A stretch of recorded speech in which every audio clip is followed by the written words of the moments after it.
ഉമ്മിയെ എവിടാ? ഒന്ന് കഴുത്ത് തിരുമ്മി തരുമോ?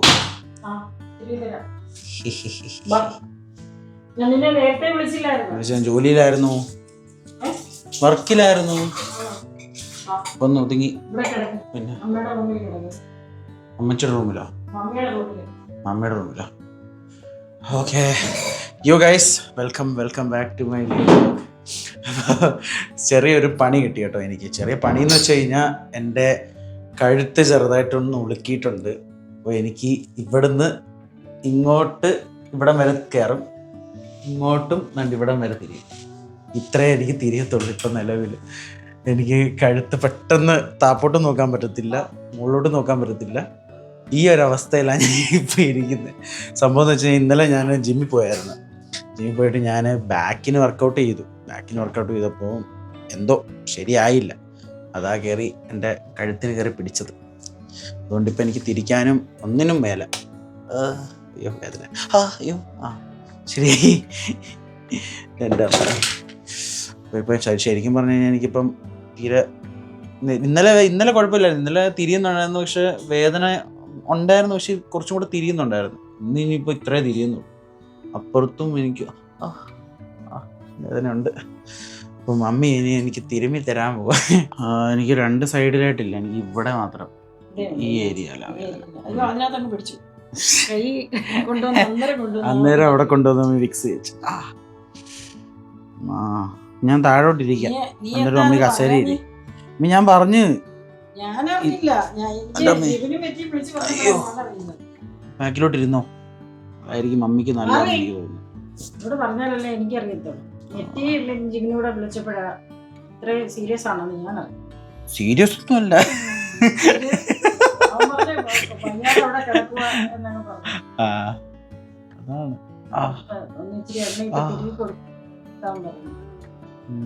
എനിക്ക് സത്യം പറഞ്ഞാൽ പുത്രന്റെയും പരിശുദ്ധ റുഹായുടെയും നാമത്തില് ഈ മകന്റെ കഴുത്ത് വേദന എത്രയും പെട്ടെന്ന് സുഖപ്പെടും.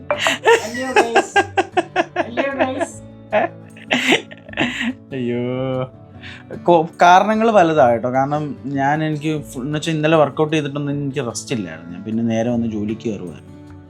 അപ്പോൾ കസേര ഇങ്ങനെ ഇരുന്ന് അങ്ങനെ ആവാം. പിന്നെ അല്ലാതെ ഇന്നലെ വർക്കൗട്ട് ചെയ്ത് എന്തെങ്കിലും പാളിയത് കൊണ്ടും ആവാം, ഒന്നും അറിഞ്ഞുകൂടാ. എന്തായാലും കൊള്ളാം. ജീവിതം എന്ന് പറയുന്ന വേദനകളും പ്രയാസങ്ങളും ദുഃഖങ്ങളും ഒക്കെ വരും. അതുകൊണ്ട് ഇന്ന് ഞാൻ വൈകിട്ട് എനിക്ക് കോളൊക്കെ ഉണ്ടായിരുന്നു, അതെല്ലാം ഞാൻ മാറ്റി വെച്ചു. എനിക്ക് ഇരിക്കാൻ മേല. ഇപ്പോൾ ഈ തേച്ചിട്ട് ഞാൻ കയറി കിടന്ന്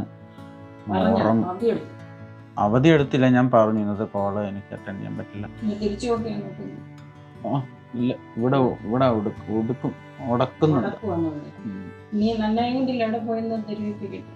ആരെയും കൊണ്ട്? ലിസി ആന്റിയോ? അമ്മി ലിസി ആന്റി വയ്യാതെ കിടക്കുമല്ലോ അമ്മി. വന്നോ, ഇവിടെ വന്നോ? ശരിയായോ വീഴ്ചതിന് ശേഷം? എന്നിട്ട് ഞാൻ ഇപ്പൊ തടവിപ്പിക്കണം പാവത്തിനെ കൊണ്ട്.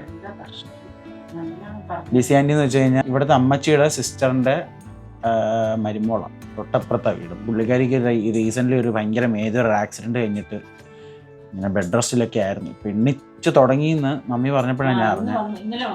ആണോ? നല്ല കാര്യം. അപ്പൊ പാവ ആന്റീനെയും കൊണ്ട് ഞാൻ ഇനിയിപ്പം തടവിപ്പിക്കണം. അത് അങ്ങനെ ഉണ്ട്, ഇരട്ടകളെ കൊണ്ട് തടവിപ്പിച്ചു കഴിഞ്ഞാൽ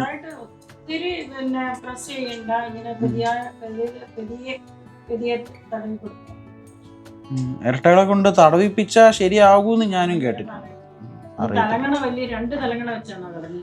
അതും ആവാം.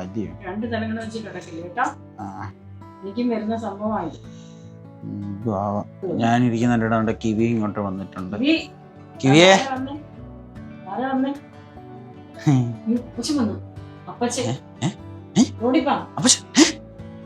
റോഡില് കിവിയും കൂടെ റോഡിൽ പോവാ. ആരാ വന്നേ? ആരാടി വന്നേ? എൽദോയെ കാണാൻ പാം. ഇവിടെ തിരിക്കും. എൽദോ വന്ന്. എൽദോ ഇങ്ങോട്ട് നോക്കടി. കിവി എൽദോയെ കാണാൻ പാം. എൽദോയെ കാണാൻ പാം. എൽദോയെ കാണാൻ പാം. നിന്റെ മകനെ കാണാൻ പാം. കാണാമ്പാ. എൽദോ എന്ന് പറയുന്നത് കിവിയുടെ കുഞ്ഞാട്ടോ. കിവി പ്രസവിച്ചതിൽ 7 കുഞ്ഞുങ്ങളുണ്ടായിരുന്നു. അതിലൊരു മോനാണ് എൽദോ കുറേ നാൾ ഞങ്ങളുടെ കൂട്ടത്തിലുണ്ടായിരുന്നു. പിന്നെ എൻ്റെ കസിൻ അതിനെ കൊടുത്തു. അവർക്കറിയാം, എൽദോനെ അറിയാം. അപ്പൊ അതുകൊണ്ട് എൽദോ എന്ന് പറയുമ്പോൾ അവളിങ്ങനെ ചോടി നിൽക്കുന്നു. ഉളുക്കി ഉളുക്കി ഉളുക്കി പെടലി ഉളുക്കി എന്നെ അമ്മച്ചി അത് തന്നെ. പണ്ടുള്ളവരൊക്കെ പറയുന്നത് അങ്ങനെ ഇരട്ട പിള്ളേരെ കൊണ്ട് ഇനി എന്തെങ്കിലും സംഭവിച്ചു കഴിഞ്ഞാൽ അങ്ങനെ മതി. ഇരട്ട പിള്ളേരെ നോക്കുക, കടവിക്കാൻ കൊണ്ടുപോകും. കുഴപ്പമില്ല. ഒരു സാരി എടുത്തോണ്ട് വാ. അമ്മച്ചി ഒരു സാരി എടുത്തോണ്ട് വാ. പോയൊരു സാരി എടുത്തോണ്ട് വരാൻ. ഇപ്പൊ ഇച്ചിരി ഭേദമുണ്ട് കേട്ടോ. വേദനയുണ്ട്. പെരിയ വാർത്തകളെ പെട്ടെന്ന് മാറിപ്പോത്തി. അങ്ങോട്ടും ഇങ്ങോട്ടും എക്സസൈസ്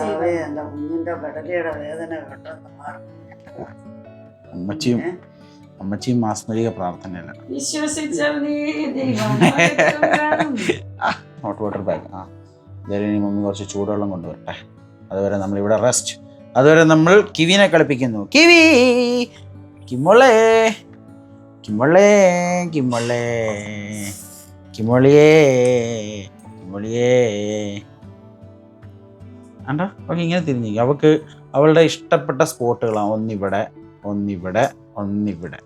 അപ്പം അവിടെ നമ്മളൊന്ന് തൊട്ട് കഴിഞ്ഞാൽ അവൾ വിചാരിക്കുന്ന നമ്മളവിടെ അവൾക്ക് ചൊറിഞ്ഞു കൊടുക്കാനാണ്. നമ്മളിങ്ങനെ മാന്തി കൊടുക്കണം. അതിനെ ഇങ്ങനെ നിൽക്കുന്നത്, തിരിഞ്ഞിരിക്കുന്നല്ല, വേറെ ഒന്നും കൊണ്ടല്ല. ഞാനേ നിങ്ങളെ ഒരു സാധനം കാണിക്കാമേ.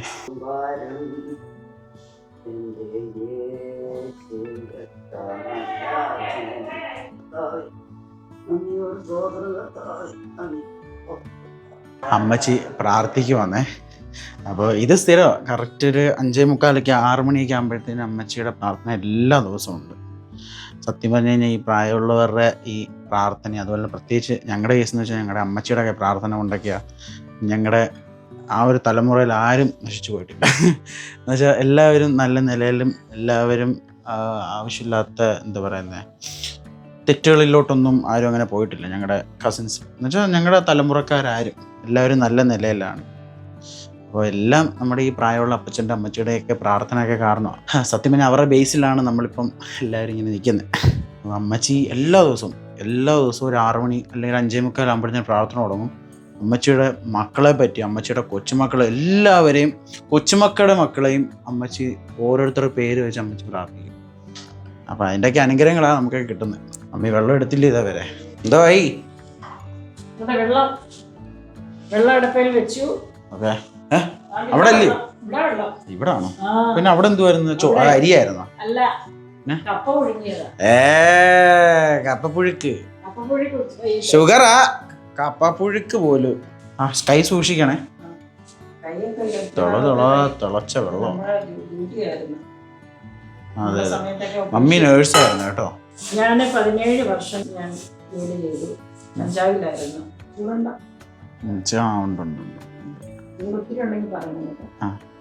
നോർമല. ഞങ്ങളുടെ മിക്സിയെ കാണണമെങ്കിൽ താഴെ തീ ഇടുന്നുണ്ട് കരിയിലേക്ക്. മിക്സി കൊണ്ട് അവിടെ പോയി കിടക്കുന്ന കാണുന്നുണ്ട്. എവിടെ? പേടിച്ചിട്ട് കൊണ്ട് ഫ്രണ്ടിൽ കിടക്കുന്നു. അത് കിടക്കുന്ന കണ്ടിരുന്നാൽ ചെടിച്ചട്ടിയുടെ ഇടയിലോട്ട് കയറി. മറ്റേത് മോട്ടോർ അവിടെ ഇരിപ്പുണ്ടായിരുന്നു. അതിന്റെ ഇടയിലായിരുന്നു. ലെക്സിയുടെ ലൈഫിൽ കിട്ടിയേക്കുന്ന ഓരോ ലെസൺസ് ഉണ്ടല്ലോ, അത് ഭയങ്കര. ലെക്സി എന്താ പറയുന്നത്, അവളോട് പണ്ട് കൊച്ചിലെ അവളോട് റോഡിലോട്ട് പോകല്ലെന്ന് പറയുമായിരുന്നു. പക്ഷെ എന്നിട്ട് അവളോടി പോയി, ഒരു വണ്ടി തട്ടി. അതിനുശേഷം പിന്നെ അവൾ അങ്ങനെ റോഡിലോട്ട് ഇറങ്ങി ഓടിയിട്ടൊന്നുമില്ല. അവളത് പഠിച്ചു. അതുപോലെ തന്നെ അവളോട് പണ്ട് ഞങ്ങൾ പറയുമായിരുന്നു ഈ ഷെയ്ഡിൻ്റെ ബാക്കിൽ കൂടെ നടന്നു പോകല്ലോ. ഒരു പ്രാവശ്യം അവൾ ഷെയ്ഡിൻ്റെ ബാക്കിൽ കൂടെ നടന്നു പോയി, അവിടെ നിന്ന് താഴെ വീണ്. അതിനുശേഷം ഇപ്പം അവൾ ഷെയ്ഡിൻ്റെ ബാക്കിലോട്ട് പോകത്തേയില്ല. അതുപോലെ തന്നെ ഒരു പ്രാവശ്യം തീ കത്തിച്ചപ്പോൾ ആ തീയുടെ ഇടയിൽ എന്തൊരു സ്പ്രേയുടെ കുപ്പി അങ്ങനെ ഉണ്ടായിരുന്നു. അപ്പോൾ അത് പൊട്ടിയപ്പോൾ ഭയങ്കര സൗണ്ട് വന്നു. അതിനുശേഷം എവിടെ തീയിട്ടാലും ഇവൾ അതിൻ്റെ അടുത്ത് പോലും ചെല്ലത്തില്ല. ഭയങ്കര പേടിയാണ്. തീയിട്ടെന്ന് പറഞ്ഞു കഴിഞ്ഞാൽ അവൾ അവിടെ നിന്ന് വലിയ ഒന്നെങ്കിൽ ഗേറ്റ് കഥ തുറന്നിട്ടുണ്ടെങ്കിൽ നേരെ കയറി അകത്ത് വരും. എന്നിട്ട് പറ്റുമെങ്കിൽ മേളിലും കയറി വരും. എങ്ങനെയൊക്കെ അവളെ എന്താ രക്ഷപ്പെടുത്താൻ നോക്കുക രീതിയിലെല്ലാം അവള് അത് ചെയ്യും. ഇല്ല പുളിപ്പ് ഇതുണ്ട്. ആ ശരിയായോ? ചെറുതായിട്ട് അങ്ങനെ എപ്പോഴും ആ പെട്ടെന്ന് ഇവിടെ ആകത്തില്ല. വേദനയുണ്ട്. പിന്നെ പെട്ടെന്ന് ശരിയാകത്തില്ല. പക്ഷെ ഇപ്പൊ ഒരു റിലീഫ് ഉണ്ട്. എനിക്കൊരു ഇച്ചിരൂടെ relief ഉണ്ട്. ക്രമേണ കൊണ്ടേ അത് ശരിയാകും. ഇറച്ചി അവിടെ കൊണ്ട് വെച്ചേക്കുന്ന ഈ മോളെ ഇറച്ചി പോയി തിന്ന് ചെല്ല്. മോളെ ഇറച്ചി പോയി തിന്നിട്ട് വാ. ഞാൻ അവിടെ പോയാൽ അവൾ എന്റെ കൂട്ടത്തിൽ വരും. അവിടെ ഇരിക്കുന്നോണ്ട് അവൾ എന്റെ കീഴിൽ കയറിയിരിക്കുന്നു. പെടിഗിരി തിന്നാ പെടിഗിരി എടുത്തോണ്ട് വാ. ഇപ്പൊ ഇച്ചിരി ആശ്വാസം ഉണ്ട്. എന്നാലും ഇങ്ങോട്ട് തിരിയുമ്പോ ഒരു വേദന ഉണ്ട്. ക്രമേണ അത് മാറത്തുള്ളൂ. ഇങ്ങോട്ടൊരു ആശ്വാസം ഉണ്ട്. ഇങ്ങോട്ട് എന്തോ ഈ തലങ്ങണ ഉണ്ടല്ലോ ഇതായിട്ട് ഒത്തിരി പൊക്കത്തി വെച്ച് കഴിഞ്ഞാൽ തലക്ക് പൊത്തി വരും. അതെ. ഇന്ന് തലങ്ങണ കൊച്ചു തലങ്ങണ എടുത്തു വലിയ തലങ്ങണ ഓക്കെ. അയ്യോ അങ്ങനെ ഒരു ചെറിയ തോതിലൊരു ആശ്വാസം ഉണ്ട് കേട്ടോ. ചെറിയൊരു രീതിയിൽ ഒന്ന് ഓക്കെ ആയി വന്നു. ഇനിയിപ്പം കുറച്ചു നേരം കയറി കിടന്ന് ഉറങ്ങണം. ഉറങ്ങി എണ്ണിക്കുമ്പോഴത്തേന് സാധനം റെഡിയാവും. എനിക്ക് അറിഞ്ഞൂടെ വണ്ടി ബ്രേക്ക് ഡൗൺ ആയതും കണ്ടാന്ന് തോന്നുന്നു. ശരിയായിക്കൊണ്ടിരിക്കും. അപ്പോൾ ഇതൊക്കെയായിരുന്നു ഇന്നത്തെ വിശേഷം. അപ്പോൾ ഇന്നത്തെ കഴുത്ത് വിളിക്കിയിരുന്നതുകൊണ്ട് ഞാൻ ഇന്ന് പ്രത്യേകിച്ച് എങ്ങും വെളിയിലോട്ടൊന്നും ഇറങ്ങാൻ എനിക്ക് പറ്റിയില്ല. കുറേ കാര്യങ്ങൾ ചെയ്യണമെന്നുണ്ടായിരുന്നു. പക്ഷേ ഞങ്ങളുടെ വെർണയുടെ ഇൻഷുറൻസ് പുതുക്കുന്ന സമയമായി വരുന്നു. നാളെ ഞാൻ കൊണ്ടു കൊടുക്കാമെന്ന് പറഞ്ഞു. പക്ഷെ നേരത്തെ കൊടുക്കാമെന്ന് വെച്ചാൽ നടപടിയായില്ല. ഇനിയിപ്പോൾ നാളെ കൊണ്ടുപോയി കൊടുക്കണം. കഴുത്ത് വിളിക്കിയിരുന്നതുകൊണ്ട് ഭയങ്കര വേദനയായിരുന്നു രാവിലെ തൊട്ട്. എനിക്ക് എങ്ങും ഇറങ്ങിപ്പോകാൻ മനസ്സേ വരുന്നില്ലായിരുന്നു. അപ്പോൾ ഇതൊക്കെയായിരുന്നു ഇന്നത്തെ വിശേഷങ്ങൾ. അപ്പോൾ ഇന്നത്തെ എൻ്റെ വീഡിയോ എല്ലാവർക്കും ഇഷ്ടപ്പെട്ടു എന്ന് ഞാൻ വിശ്വസിക്കുന്നു. നമുക്കിനി എല്ലാവർക്കും അടുത്ത വീഡിയോയിൽ കാണാം. അതുവരയ്ക്കും ബൈ.